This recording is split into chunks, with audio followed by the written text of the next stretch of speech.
Hello everyone, welcome to the channel. This is Anupam. तो आज हम करेंगे ट्रिग्नोमेट्री चैप्टर के एक्सरसाइज का क्वेश्चन नंबर 4।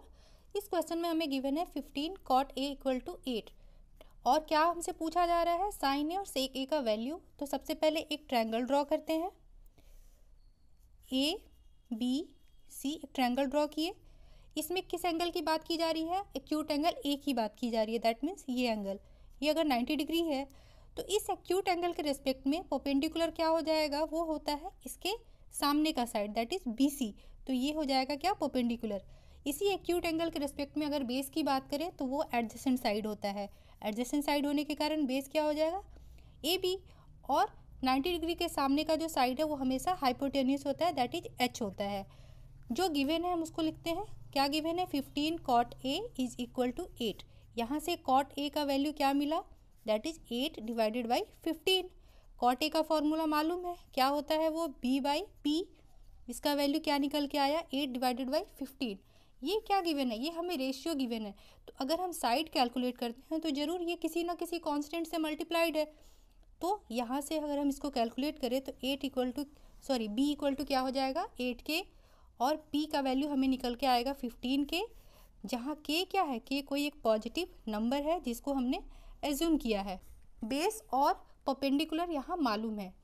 पूछा क्या जा रहा है हमसे? साइन ए एंड सेक ए की वैल्यू मालूम करनी है हमें। साइन ए का फॉर्मूला क्या होता है? That is P divided by H, और सेक ए का वैल्यू क्या होगा? H divided by B। इसको याद कैसे रखेंगे? हमें ट्रिक मालूम है। क्या मालूम है? पंडित बद्री प्रसाद हर हर बोले सोना चांदी तांबा। इस ट्रिक से हम इसको याद रखेंगे, इस फॉर्मूला को। तो इन दोनों ही केस में हमें क्या चाहिए? H चाहिए। क्यों? क्योंकि हमारे पास बेस और परपेंडिकुलर गिवन है बट हाइपोटेन्यूस गिवन नहीं है। कैलकुलेट कैसे करेंगे? इस ट्रायंगल में पाइथागोरस थ्योरम लगा देंगे। पाइथागोरस थ्योरम के according H² equal to P square plus B square, ये हमें मालूम होता है फॉर्मूला। इसमें क्या करेंगे? वैल्यूज़ को पुट कर देंगे। P का वैल्यू कितना है? 15 के होल स्क्वायर। बेस का वैल्यू कितना है? 8 के होल स्क्वायर। सॉल्व करेंगे, क्या आ जाएगा? 225 के स्क्वायर प्लस 64 के स्क्वायर। यहाँ से क्या निकल के आया? 289 के स्क्वायर। जब H कैलकुलेट करेंगे तो क्या हो जाएगा? ये अंडर रूट हो जाएगा 289 के स्क्वायर। यहाँ से हमें आंसर मिला 17 के। अब हमें तीनों वैल्यूज़ मालूम है तो सिंपली क्या करना है? यहाँ वैल्यू पुट कर देना है। P का वैल्यू 15 के डिवाइडेड बाई H का वैल्यू 17 के।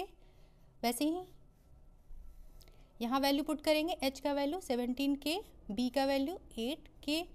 कांस्टेंट अगेन कैंसिल आउट हो जाएगा। वैल्यू क्या मिल गया? 15 डिवाइडेड बाई 17, और यहाँ वैल्यू क्या मिला? 17 डिवाइडेड बाई 8। आंसर। ठीक है, नेक्स्ट क्वेश्चन देखें।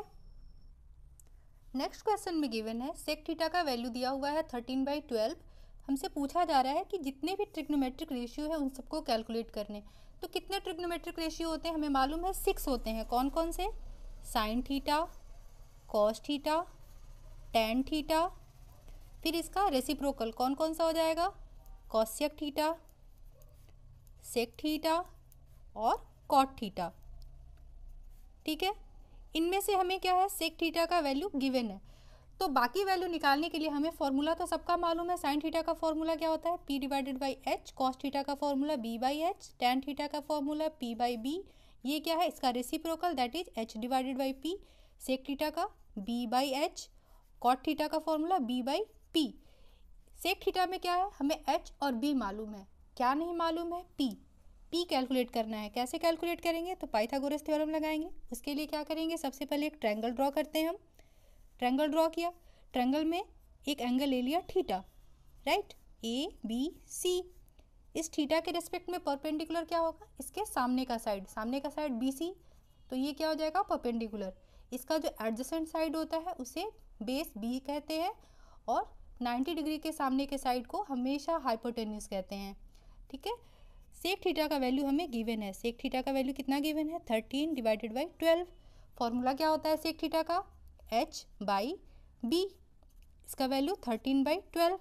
अगेन क्या है? ये रेशियो में गिवन है। रेशियो में गिवन है, जब इसको हम साइड कैलकुलेट करेंगे तो क्या होगा? H इक्वल टू 13, कोई एक कांस्टेंट एज्यूम कर लेते हैं जिससे मल्टीप्लाई कर देंगे। B का वैल्यू वैसे ही 12 के क्या है, के एक पॉजिटिव नंबर है, ठीक है, पॉजिटिव नंबर है। ऐसा क्यों करते हैं, क्योंकि यहाँ एक रेशियो के फॉर्म में गिवन है, ये हमारा रेशियो है, कटने के बाद आया है, मतलब यहाँ जरूर कोई एक ऐसा नंबर है जो इन दोनों में कॉमन है, कोई कॉमन नंबर को हम के एज्यूम कर लेते हैं। तो यहाँ से हमें h और b मालूम है, p निकालने के लिए अगेन पाइथागोरस थ्योरम लगाएंगे। पाइथागोरस थ्योरम में हमें क्या पता है, h स्क्वायर इक्वल टू क्या होता है, p square plus b square, ठीक है, वैल्यू पुट कर देंगे, वैल्यू क्या है 13k होल स्क्वायर, p का वैल्यू तो हमें मालूम नहीं है, यही कैलकुलेट करना है, और बेस का वैल्यू कितना गिवन है 12k इसका होल स्क्वायर। सॉल्व कर ले, इसको सॉल्व करेंगे तो इसका क्या वैल्यू आएगा 169k स्क्वायर, p स्क्वायर को वैसे ही लिख देंगे, और 12 का स्क्वायर कितना होता है, दैट इज 144k स्क्वायर, इसको लेके आएंगे इधर, तो p स्क्वायर इक्वल टू क्या हो जाएगा 169k square minus 144k square, ठीक है। यहाँ से p का वैल्यू क्या निकला, रूट अंडर, इसको सॉल्व करेंगे तो ये निकलेगा हमारे पास 25k स्क्वायर, और ये वैल्यू आ गया 5k, ठीक है। तो अभी हमारे पास तीनों वैल्यूज मिल गए, कौन कौन से वैल्यू, हम इसको एक जगह लिख लेते हैं। p का वैल्यू हमें मिला 5k, b का वैल्यू कितना है 12k, और h का वैल्यू कितना है 13k। तीनों वैल्यू को क्या करेंगे, हम सारे फॉर्मूला में पुट कर देंगे और हमारा आंसर निकल के आ जाएगा। तो p का वैल्यू यहाँ से डालें, क्या हो गया 5k डिवाइडेड बाई h का वैल्यू 13k, k से k कैंसिल, इसका वैल्यू कितना आया 5/13।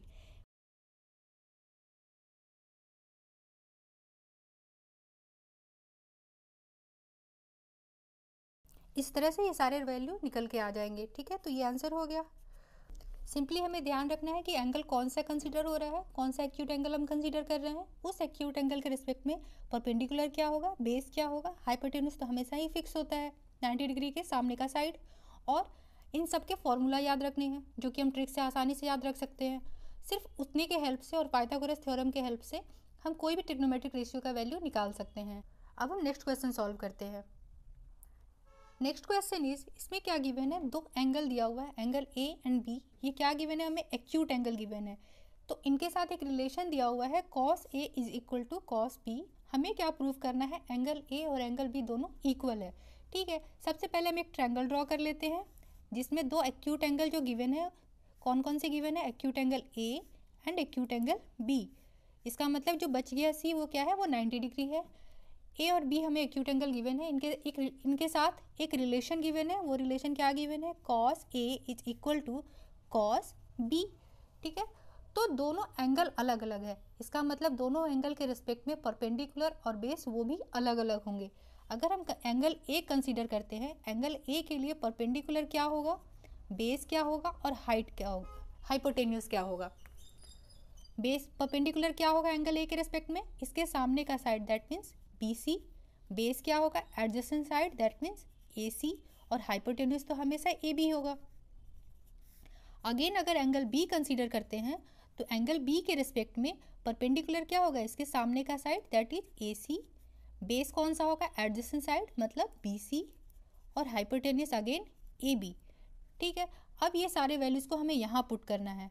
तो cos A की बात करें तो cos A क्या होगा B/H, ये वाली साइड, ठीक है। इसमें B क्या है AC डिवाइडेड बाई H क्या होगा AB, किसके इक्वल है cos B के। cos B के केस में बेस क्या है, ये इस साइड में बेस क्या है BC divided by hypotenuse AB।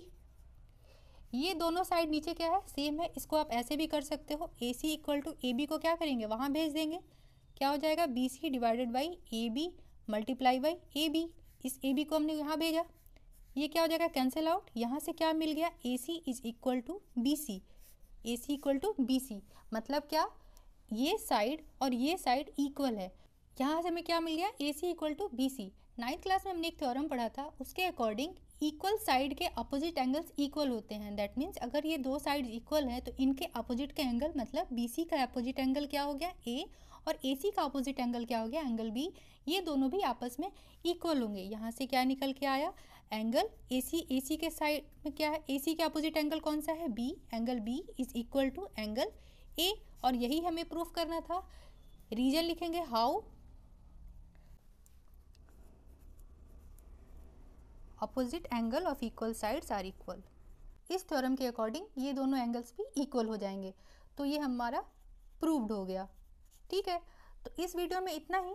Next video में हम आगे के क्वेश्चन सॉल्व करेंगे। तब तक बने रहें चैनल पे। Thank you.